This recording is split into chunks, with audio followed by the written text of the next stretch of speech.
Well یومئذ للمکذبین، تباہی ہو اس دن جھٹلانے والوں کے لیے. ھذا یوم لا ینطقون، یوم لا ینطقون، یہ ہے وہ دن جس دن وہ بول نہیں سکیں گے. ولا یؤذن لہم فیعتذرون، نہ انہیں یہ اجازت ہوگی کہ وہ کوئی جھوٹے بہانے، کچھ عذر پیش کر سکیں. یہ چرب زبانیاں، لمبی زبان، یہ دنیا میں ہی ہے. آخرت میں کسی کی زبان نہیں چلے گی. جتنا مرضی کوئی لمبی زبان والا ہے، اللہ کے سامنے کس کی زبان چل سکتی ہے؟ یہ دنیا میں لمبی زبانیں کیوں چلتی ہیں کہ ہم جو فیکٹس اینڈ فگرز ہیں ان کو چھپانے کے لیے آرگومنٹس کرتے ہیں. اللہ کے سامنے کون آرگومنٹ کر سکتا ہے کہ یا اللہ میری یہ مجبوری تھی، اس کی وجہ سے میں نماز نہیں پڑھ سکا؟ اللہ کو کون یہ بتا سکتا ہے؟ یہ دنیا میں کہا جا سکتا ہے جو رزق مانا بھی دے جناب عبادت ہے نا. یہ دنیا میں تو سارے ڈنڈیاں آپ مار سکتے ہیں، اللہ تعالیٰ کو کوئی کہانی کروا سکتا ہے؟ اللہ کو تو کوئی کہانی. تو اللہ فرماتا ہے کہ ان کو بولنے کی اجازت نہیں ہوگی. اور اس کی تفسیر تو پھر سورہ یاسین میں آتا ہے نا، الیوم نختم علی افواہہم وتکلمنا ایدیہم، ہم ان کے منہوں کے اوپر مہر لگا دیں گے، ان کے ہاتھ اور پاؤں، ان سے ہم کلام کریں گے، وہ ان کے کیے ہوئے اعمال کے اوپر گواہ ہوں گے. سورہ حمیم میں سجدہ میں آتا ہے کہ انسان اپنی کھال اور اپنے اعضاء سے کہے گا کہ تم تو میرے تھے، تم میرے خلاف ہی گواہی دینا شروع ہو گے، تمہیں کس نے زبان دے دی؟ تو کھال اور انسان کے جسم کے اعضاء بول کر کہیں گے ہمیں اس نے زبان دی ہے جس نے ہر ذی روح کو، ہر زندہ چیز کو زبان دی تھی. ان کا عذر قبول نہیں کیا جائے گا. ویل یومئذ للمکذبین، تباہی ہے اس دن جھٹلانے والوں کے لیے. ھذا یوم الفصل، یہ ہے فیصلے کا دن. جمعناکم والاولین، جس دن ہم تمہیں بھی جمع کریں گے اور سارے اولین، اگلے جتنے گزر چکے ہیں تمام اگلوں اور پچھلوں کو اس دن جمع کر لیں گے. فَإِن كَانَ لَكُمْ كَيْدٌ فَكِيدُونَ، پس اگر تمہارے پاس کوئی چال ہے تو میرے خلاف چل کے دکھاؤ. ہائے ہائے ہائے یار، اللہ بڑا ڈاڈا ہے. یہ طنز کرنا اور اتنے سخت انداز میں گفتگو کرنا اسی لیے کہ انسان اپنے آپ کو درست کر لے. اللہ تعالیٰ پھر قیامت میں فرمائے گا لو جمع ہو گیا، کر لو، آپ کوئی چال ہے تو چل کے بتاؤ. اور یہ اللہ کا کتنا کرم ہے کہ یہ جو اس وقت اللہ تعالیٰ کی طرف سے ٹونٹ اور تانا ملنا ہے انسان کو، وہ دنیا میں سنایا جا رہا ہے اور ویڈیو چلائی جا رہی ہے تاکہ اس دن کے آنے سے پہلے اس ٹونٹ سے، اس تانے سے تم بچ جاؤ. یہ اللہ کی کرم نوازی ہے. سورۃ المؤمن میں ایک بڑی زبردست آیت ہے، اسی کانٹیکسٹ میں میں اکثر کوٹ کرتا ہوں، میرا یوٹیوب پہ ایک کلپ بھی ہے، کیا اللہ کو بھی تکلیف ہوتی ہے؟ سورۃ المؤمن کے شروع کی آیات میں سے اللہ تعالیٰ فرماتا ہے کہ ہم مجرمین کو جب قیامت والے دن عذاب دیں گے نا، پھر ان سے پوچھیں گے کہ آج تمہیں تکلیف ہو رہی ہے نا، آج اپنی جان سے تم بیزار ہو نا اس تکلیف کی وجہ سے؟ وہ کہیں گے ہاں. تو اللہ تعالیٰ فرمائے گا اس سے زیادہ ہمیں تکلیف ہوتی تھی جب دنیا میں تمہیں ہماری طرف بلایا جاتا تھا اور تم روگردانی کرتے تھے. یہ اللہ تعالیٰ کا انداز بتا رہے ہیں. یعنی جس طرح ہم اپنی بھی لینگویج میں ایک بات کرتے ہیں نا، ہوں پتہ لگا ابو بچو جی، یہ کہتے ہیں نا، اب پتہ چلا بچو جی، یہ چھوٹے بچے کہتے ہیں. تو اللہ تعالیٰ اب پتہ چلا، جب دنیا میں تمہیں ہماری طرف بلایا جاتا تھا تم روگردانی کرتے تھے. تو ہمیں اس سے زیادہ تکلیف ہوتی تھی جو آج تمہیں اپنی جان سے ہو گئی. تو اس پہ میرا یوٹیوب پہ کلپ ہے کہ اللہ کو بھی تکلیف ہوتی ہے. یہ بلکہ پورا لیکچر سننے والا ہے، مسئلہ نمبر 196. فکر آخرت پہ اس سے بہتر لیکچر میرا کوئی نہیں ہے. کاش میں دنیا میں واپس جا سکتا، یہ اس کا ٹائٹل ہے، جس میں میں نے سورہ سجدہ کی 11 آیات اور قرآن ریفرنس کے طور پہ کئی آیات کور کی ہیں. اللہ تعالیٰ فرمائے گا ہاں بھائی کوئی چال ہے تو چل لو. ویل یومئذ للمکذبین، تباہی ہو اس روز جھٹلانے والوں کے لیے. یہ 40 آیات میں اللہ تعالیٰ نے ذکر کیا ہے ان لوگوں کا جو اللہ کے نافرمان ہیں. اب قرآن پاک کا چونکہ ایک امتزاج ہے کہ وہ پھر پازیٹیو گفتگو اہل ایمان کے حوالے سے بھی کرتا ہے، سائملٹینیس کنٹراسٹ. لیکن آپ کو حیرانگی ہوگی کہ یہ اب جو اہل ایمان کے حوالے سے ذکر آئے گا کہ ان کو جنتیں ملیں گی، اس میں پھر یہ آیت ریپیٹ ہوگی وَيْلٌ يَوْمَئِذٍ لِّلْمُكَذِّبِينَ، یعنی جنت کے ذکر میں بھی اللہ نے دوزخ کے ذکر کو داخل کیا ہے کہ دوزخ سے غافل نہیں ہونا.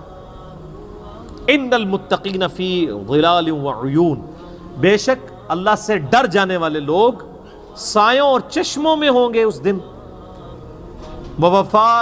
وفواکہ مما یشتہون، اور ان پھلوں میں ہوں گے جن کو وہ پسند کر رہے ہوں گے. کلو واشربو، اللہ تعالیٰ فرمائے گا مزے سے کھاؤ اور پیو. ہنیئا بما کنتم تعملون، ان اعمال کے صلے میں یہاں پہ خوب رچو اور بسو جو تم دنیا میں کیا کرتے تھے. اعمال کے بدلے میں سر، صرف نسبت کے بدلے میں نہیں، صرف کلمہ پڑھنے کے بدلے میں نہیں، اعمال کے بدلے میں.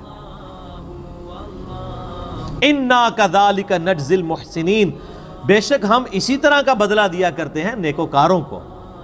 لیکن وَيْلٌ يَوْمَئِذٍ لِّلْمُكَذِّبِينَ، جنت کے اندر بھی ذکر آ گیا. یہاں تو کوئی بوڑھا بھی ہوا ہے نا، اسے کہنا یار وہ خوف خدا کر لو، وہ کہنا جی ہن تسی ہن زندہ سانو جا کے دب آؤ. 70 سال کا بھی ہوگا، 80 سال کا بھی ہوگا نا، تو وہ ابھی جینے کی خواہش رکھ رہا ہوگا، تو کہہ رہا ہوگا کہ اچھا جی پھر منو دب بھی آؤ جا کے، کوئی جنتی بھی گل کرو، صرف دوزخ دی گل. اللہ تعالیٰ نے یہ قرآن پاک میں اسلوب بتایا کہ یہاں پہ اب آپ یہ دیکھیں، یہ آیت 2 دفعہ ریپیٹ ہوگی جنتیوں کے ذکر میں بھی، اس لیے کہ تاکہ انسان کا قبلہ درست رہے. صرف جنت کی باتیں کرنے سے قبلہ درست نہیں ہو رہتا جب تک کہ جہنم کا ذکر نہ کیا جائے. کلوا وتمتعوا قلیلا انکم مجرمون.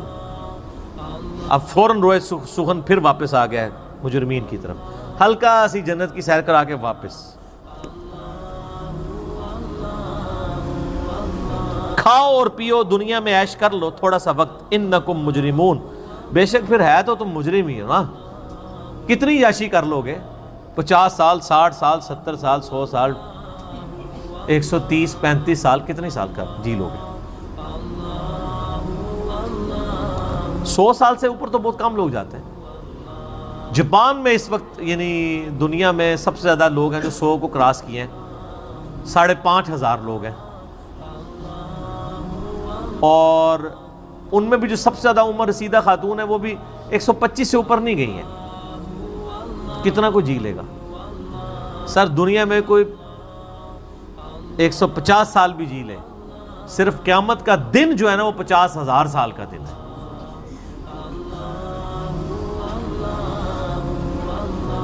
عذاب کی تو بات ہی نہیں ہو رہی، وہ تو کروڑوں اربوں سال کے لیے. صرف قیامت کا دن جو ہے نا وہ 50,000 سال کا دن ہے. صرف دنیا میں نافرمانی کے سبب قیامت کا دن ہی عذاب میں کاٹنا پڑ جائے نا تو یہ ان امیجنیبل ہے. 50,000 سال. اللہم اجرنا من النار، آمین. ویل یومئذ للمکذبین، تباہی اور بربادی ہو ان لوگوں کے لیے جو جھٹلایا کرتے تھے. وَإِذَا قِيلَ لَهُمُ ارْكَعُوا لَا يَرْكَعُونَ، اور جب انہیں کہا جاتا ہے کہ رب کے سامنے جھکو تو جھکتے نہیں ہیں.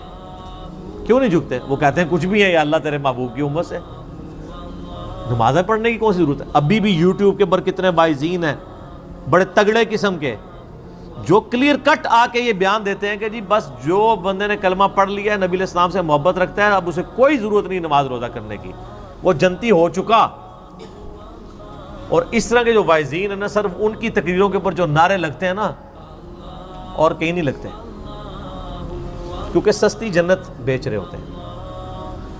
اچھا انسان بھی کتنے بیوقوف ہیں، خود اپنی آنکھیں بند کیے ہوئے ہیں. انسان اگر خود تھوڑا سا تفکر کرے وہ بھی سمجھ لے گا کہ یار ایسا کرنے سے کیسے ہو سکتا ہے. دنیا میں بغیر محنت کے مزدوری نہیں ملتی، اور اللہ جس نے پیدا ہی مزدوری کے لیے کیا تھا، مزدوری سے مراد وما خلقت الجن والانس الا لیعبدون. اور اس پہ امام غزالی نے بہت زبردست بات احیاء العلوم میں کی میں سعادت میں لکھی ہے کہ اگر تم لوگوں کا یہ ڈھکوسلا مان لیا جائے نا کہ اللہ تعالیٰ نے یہ سب کچھ بس صرف ڈرائی اینڈ پہ چھوڑ ہی دینا ہے، کوئی کسی کا حساب کتاب نہیں ہونا، کسی کو عذاب نہیں ہونا، تو تم یہ کہنا چاہ رہے ہو کہ اللہ تعالیٰ اور اس کے پیغمبر دنیا میں ٹھٹا کرتے رہے ہیں ہمارے ساتھ، نعوذ باللہ. ظاہر ہے پورا قرآن دھمکیوں سے بھرا پڑا ہے کہ نہیں کرو گے تو رگڑا لگ جائے گا، تو یہ سب مذاق ہوتا رہے؟ ایسا نہیں. تمہیں سمجھ نہیں آئی اصل میں، یہ ٹھٹا نہیں ہے، یہ بہت سیریس معاملہ ہے. جب اللہ کے سامنے جھکنے کے لیے کہا جاتا ہے تو وہ جھکتے نہیں ہیں۔ وَيْلٌ يَوْمَئِذٍ لِّلْمُكَذِّبِينَ، تو بربادی ہے اس روز جھٹلانے والوں کے لیے۔ فَبِأَيِّ حَدِيثٍ بَعْدَهُ يُؤْمِنُونَ، اب اس قرآن کے بعد کس اور بات کے اوپر ایمان لے کر آؤ گے؟ یعنی قرآن میں اتنی واضح دھمکیاں آنے کے بعد ابھی بھی کسی چیز کا انتظار ہے کہ ہمیں کوئی اس طریقے سے آگے بات سمجھائے تو ہم سمجھ جائیں گے۔ اللہ تعالیٰ فرماتا ہے اس واضح دھمکی جو قرآن کی شکل میں نازل ہو چکی ہے، اس کے بعد اب کون سی چیز ہے جس کے تم انتظار میں ہو کہ اس کے بعد تم بات کو قبول کرو گے؟ جب اس کائنات کا مالک خود اپنے پیغمبر کے ذریعے اس کا کلام نازل ہوا ہے اور وہ خود دھمکیاں لگا رہا ہے۔ یہ نبی علیہ السلام کا کلام نہیں ہے، کلام اللہ ہے، آپ کی مبارک زبان سے نکلا ہے۔ کلام تو اللہ کا ہے، اس سے بڑی کوئی چیز ہو سکتی تھی کہ اللہ تعالیٰ خود دھمکی لگائے تو تب آپ کو یقین آئے اور مجھے یقین آئے؟ سب سے بڑی چیز یہی ہو سکتی تھی۔ تو اللہ تعالیٰ فَبِأَيِّ حَدِيثٍ بَعْدَهُ يُؤْمِنُونَ، کس بات پر اس کتاب کے بعد ایمان لاؤ گے تم لوگ؟ اللہ کا قرآن نازل ہونا، اس کی کتاب کا نازل ہونا، اور پھر صرف کتاب نہیں، اس کتاب کی پریکٹیکل اپلیکیشن۔ لَقَدْ كَانَ لَكُمْ فِي رَسُولِ اللَّهِ أُسْوَةٌ حَسَنَةٌ، قرآن مجسم، قرآن کا اگر کوئی ایک جسم بنایا جاتا، ایک پریکٹیکل، تو نبی علیہ السلام کی مبارک ذات ہے وہ، جو صحیح مسلم میں حدیث ہے۔ سیدہ عائشہ سے کسی نے پوچھا کہ نبی علیہ السلام کے اخلاقیات کیسے تھے، آپ علیہ السلام کے معاملات کیسے تھے؟ تو انہوں نے کہا قرآن نہیں پڑھتے، قرآن ہی نبی علیہ السلام کے اخلاق۔ یعنی قرآن کا مطلوب انسان اگر کوئی روئے عرض پہ ہے پریکٹیکل فارم میں، تو اللہ کے محبوب صلی اللہ علیہ وآلہ وسلم کی مبارک ذات ہے۔ پریکٹیکلی انہوں نے کر کے بھی دکھا دیا، سلیبس کی فارم میں کتاب دے بھی دی، اور قیامت تک کے لیے چھوڑ بھی دی۔ حجۃ الوداع کے موقع پہ بھی فرمایا قرآن چھوڑ کے جا رہا ہوں اور میری سنت۔ غدیر خم پہ بھی فرما دیا کہ قرآن کو پکڑ لینا، ہدایت پہ رہو گے، چھوڑ دو گے گمراہ ہو جاؤ گے، اور میرے اہل بیت کے ساتھ اس نے سلوک کرنا۔ قرآن ہی کر کے گئے نبی علیہ السلام۔ اسی لیے میرے بھائیو، جو میرا پہلا مسئلہ ہے نا، مسئلہ نمبر 1، وہ ہے ہی ہے امام الانبیاء کی دعوت قرآن، اور میرا ریسرچ پیپر نمبر 4 ہے اسی کے اوپر، اس پہ ہم نے ٹائٹل آیت لگائی ہے سورۃ الانعام کی آیت نمبر 19، وَأُوحِيَ إِلَيَّ هَذَا الْقُرْآنُ لِأُنذِرَكُمْ بِهِ وَمَنْ بَلَغَ۔ اے نبی علیہ السلام فرما دیجئے یہ قرآن مجھے اس لیے وحی کیا گیا تاکہ اس قرآن کے ذریعے میں تمہیں ڈر سناؤں، اور جس تک یہ کتاب پہنچ جائے وہ اس کتاب کے ذریعے ڈر سنائے۔ فَذَكِّرْ بِالْقُرْآنِ مَنْ يَخَافُ وَعِيدٍ، قرآن کے ذریعے اے نبی علیہ السلام نصیحت کیجئے اس کو جو خدا کی دھمکی سے ڈر جائے۔ تو نبی علیہ السلام کی دعوت کا تانا بانا ہی قرآن تھا۔ صحیح مسلم میں اوپر تلے 4 حدیث ہیں کتاب الجمعہ چیپٹر کے اندر کہ نبی علیہ السلام قرآن حکیم ہی پڑھ کے تقریر کیا کرتے تھے، اور اکثر سورہ قاف ہوتی تھی، سورہ نمبر 50 پارہ نمبر 26 کے اندر۔ تو قرآن کے ذریعے آپ علیہ السلام تذکیر کیا کرتے تھے، اسی کے ذریعے نصیحت کیا کرتے تھے۔ اسی لیے آپ کو اثر بھی نظر آتا تھا، کس سے کہانیاں نہیں تھی بلکہ اللہ کا سچا کلام تھا۔